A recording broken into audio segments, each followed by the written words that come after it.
Hey guys, welcome back to rhrjen. I'm so glad you're here. Guys, I have such a good show for you today. I'm going to be talking Dr. Jane Goodall. Unfortunately, we lost her yesterday. I want to talk about her life and what an extraordinary woman she was. And I want to talk about how Harry and Meghan are making this loss about themselves. It's unbelievable, except for it's everything we know of the two of them. If you're new here, I'm Jen. Make sure you're subscribed, hit the thumbs up, leave me comments, as all of those helps YouTube to recommend my videos, and I sincerely appreciate it. Now, before I dive into today's topic, I just want to pause and I want to pay proper tribute to an extraordinary woman who changed the way we see ourselves in this world. Dr. Jane Goodall. She passed away yesterday at 91, leaving behind a legacy that's as vast as the savannas that she loved. She was born in 1934 in England. She was a dreamer from the start. She once hid in a hen house for 4 hours just to witness a chicken laying an egg. She was fueled by an unquenchable curiosity about the natural world. At 26 years old, with no formal degree, she arrived in Tanzania's Gombe Stream National Park. It was in 1960. She defied skeptics who doubted that a young woman could survive alone in the wild. It was there that she immersed herself among the chimpanzees for over 60 years. She observed them, not as numbers, but as individuals with names like Flo and David Graybeard. Her discoveries were revolutionary. She proved that chimpanzees are not just vegetarians, they hunt and they eat meat.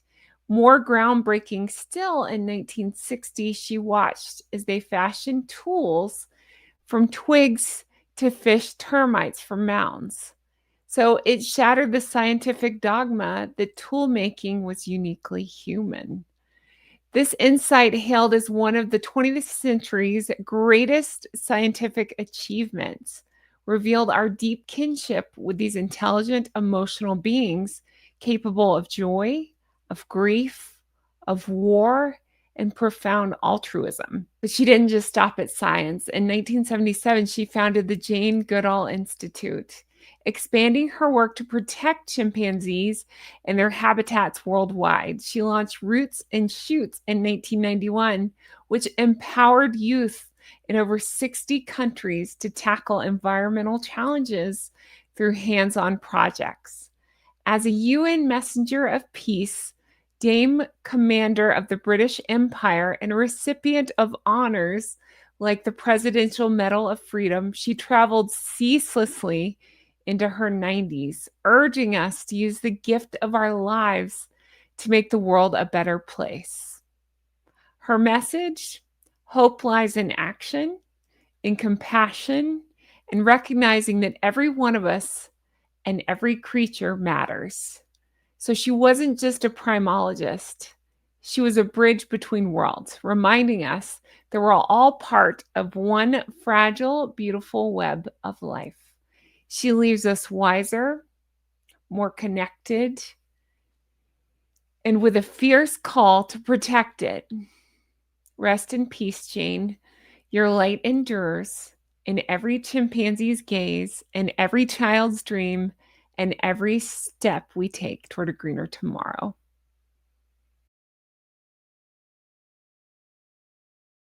Now, I'm sorry to do this. I'm sorry to transition from talking about Dr. Jane Goodall to talking about Harry and Meghan, but I must. Now, please feel free to leave me comments. You can say nice things about Jane. You can talk about how ridiculous Harry and Meghan are with all of this. Whatever you want to do, just let me know your thoughts. Now, let's go into what those two did. All right.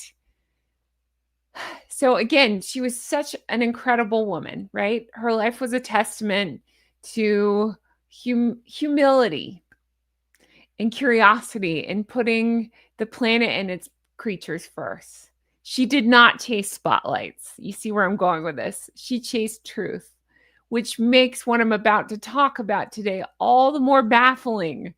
And frankly, it's infuriating, honestly. But just hours after the news of Jane's passing broke, Prince Harry and Meghan Markle issued their tribute. Now, I understand that people will do tributes to somebody that passed away. And in some cases, it can be touching. But let's read this thing together and see if you think it feels like a heartfelt tribute or something else entirely. So I pulled this from Daily Mail. That's where I've got it. But this is what they posted. Dr. Jane Goodall, DBE, was a visionary humanitarian scientist, friend to the planet, and friend to us. Her commitment to changing life extends beyond the world we saw and also to what we personally felt. She held our son Archie when he was first born and showered love and care to those who were privileged to know her. She will be deeply missed. Did you catch that? Out of a 91-year legacy of groundbreaking science, global advocacy, and saving entire species, this tribute, what does it boil down to?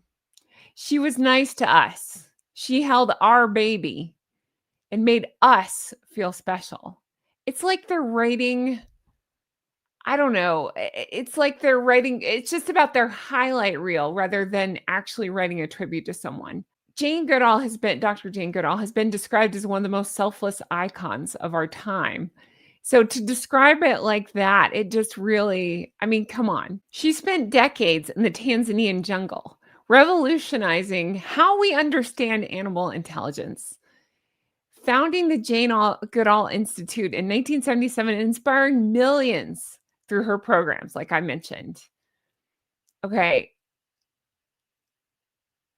But that's not what they can focus on. What's their takeaway? She cuddled our kid once. It's incredible in the absolute worst way how they managed to center themselves in a moment that's supposed to honor her. This isn't new for them, though, is it? Remember back in 2019 when Harry interviewed Jane for Meghan's Vogue guest edit? Because I do. I'm obsessed with how bad that whole thing was from start to finish. It was all about their planet-saving family planning. Do you remember this? They talked about only having 2 kids because of the environment. Excuse me. There's so many weird things about that. They said this intentionally when they knew that William and Catherine had 3 children.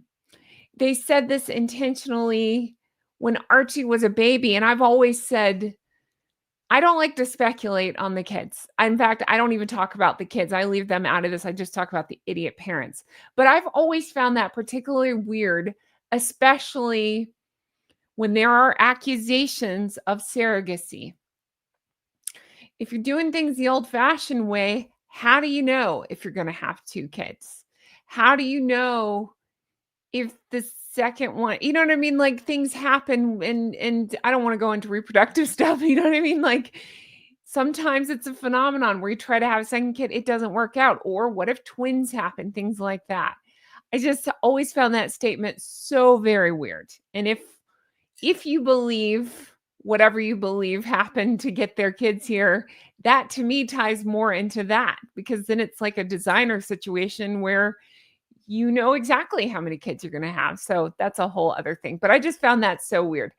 But it feels like, and it felt like at the time that Jane was like a prop for their brand. And now, even in her death, it's Archie's photo op all over again.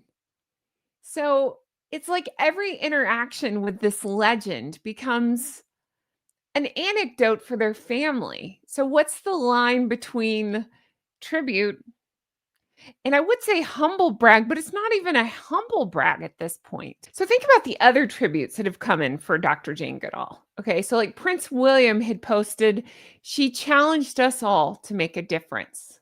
Lovely. David Attenborough said she transformed our understanding. Everybody else understood and kept it about Jane, not Harry and Meghan. Look, I'm all for sharing personal stories. And I understand that in the right circumstances, they can add warmth. But when that's the whole story, when friend to the planet gets sandwiched between friend to us and look at us and she held our son, it drowns out the message. It drowns out Jane's voice. Jane was about every life mattering, chimps, kids in 60 countries, you, me, all of it, not just the VIP lounge at Frogmore Cottage. It's egotistical, it's self centered. And yeah, it pretends to be a tribute while subtly reminding everyone of their what A-list connections. Jane deserves so much better than that. It just reads like a footnote in the memoir. So, I don't know. I find this sickening and infuriating and all the things, and it's just a good reminder of, at the core, who Harry and Meghan are. They're the most self-centered, self-obsessed humans I've ever seen. It really is. It's like it's this weird dichotomy of it's astonishing, but then again, it's par for the course with them, right? I mean, again, look how they treated Her Majesty the late Queen, a pioneer, an icon. I could go on and on about all the things I love about Her Majesty the late Queen, and I usually do. But I'm saying, look how they turn, legends into anecdotes in, I don't know, in a self-centered story. And I find it absolutely disgusting and sickening. The other thing I'd like to remind you all is I've got it here. Let me show you. Um, so that same meeting where Dr. Jane Goodall held Archie, there are reports, and I know I read the book. I think it may say, oh yeah, here you go, Battle of the Brothers. Okay. Royal historian Robert Lacey goes into this. I remember hearing this story, and again, forgive me, I've read so many books, they combine in my head. Harry may have even alluded to this in Spare. I can't remember, but in a nutshell, the way I understand it is Jane was holding Archie, and Jane was, playing with him or what, just holding him, and did something with his little hand about like the Queen's wave or something, just something sweet, a sweet nod. I'm taking that back. I don't like it when Meghan tries to steal that, but like a sweet nod to Her Majesty the late Queen. Harry snapped at her, according to, again, this Robert Lacey, book, that, what was it? Something like, hold on, I've got it here. Okay. Yeah, so she was one of the first to give the newborn prince a cuddle. She made Archie do the Queen's wave, saying, I suppose we'll have to learn this. Well, Harry allegedly snapped back, no, he's not growing up like this. So again, this was what, back 2018, 2019. So before Megxit. So even still, I'm sorry, somebody does something tied to your, even if you're planning to leave, somebody does something tied to your grandmother, one of the most historic women in the entire world. And again, they're so self-centered. They snap back about, no, he's not growing up like that. You can't let this woman have this moment. You can't even let Archie have this. Like, they're the most, again, self-centered, egotistical people I've ever seen in my life. I just want to remind you guys of that. Anyway, I'm going to leave this here before I get even more frustrated than I already am. But I really want to know your thoughts on this. He's awkward as hell, isn't he? I want to know your thoughts on all this. Are you as sickened by this as I am? What are your thoughts? Leave me comments below. Again, I would like to focus on the goodness that is Dr. Jane Goodall and ignore the badness that is these two, but I'm not going to stop calling it out because I think it's important we discuss. So I will say that. I will continue to call it out because it's ludicrous. Absolutely ludicrous. Every time I say ludicrous, I think of Spaceballs. Ludicrous speed. Anyway, all right. I'm leaving this here. Let me know your thoughts. Thank you so much. And again, I want to say a huge thank you to everybody who has hyped my videos. I've seen all of your comments. You're lovely. It just means the world to me. It really does. hitting the hype button. If you don't know what that is, that's a new feature that YouTube is rolling out. So you may not have it yet, but if you have had it, and you've hit the hype button for me, it just means so much to me. I really sincerely appreciate that. Thank you. And yeah, I can't wait to bring you more stuff like this. I got lots of good stuff coming up. And again, a huge thank you for all your love and support. I'm going to leave this here. Let me know your thoughts and have the best day. Talk to you soon. Bye-bye. Hi, how are you? Oh my gosh, they're infuriating, aren't they? If you're new here, this is what I do at the end of videos. So always stay tuned to the end because I have a direct pour some tea and come sit by me moment. So here we go. Here's my pour some tea, come sit by me moment. Oh my gosh, those two really are the worst. Aren't they the worst? It's like, again, I get almost surprised with myself that I'm still surprised by their antics, but here we are, and I'm still surprised by their antics. Imagine taking a legend like Jane Goodall and making it about yourself. I mean, again, they did the same with Her Majesty the Late Queen. They try to do the same with Diana, anybody that they can use for their own publicity. And I'm saying both of them. A lot of people like to say it's just Meghan, it's Harry too. The two of them are equally as guilty as each other. And it's moments like this where I say those two deserve each other. My goodness. All right, I'm leaving this here. How about if you stayed tuned this long, leave me a comment about something you liked about Dr. Jane Goodall.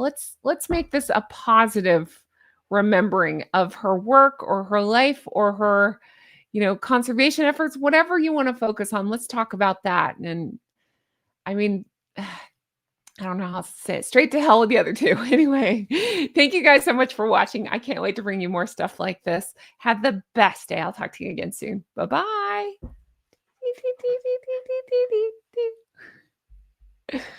They're the worst. The worst. My goodness.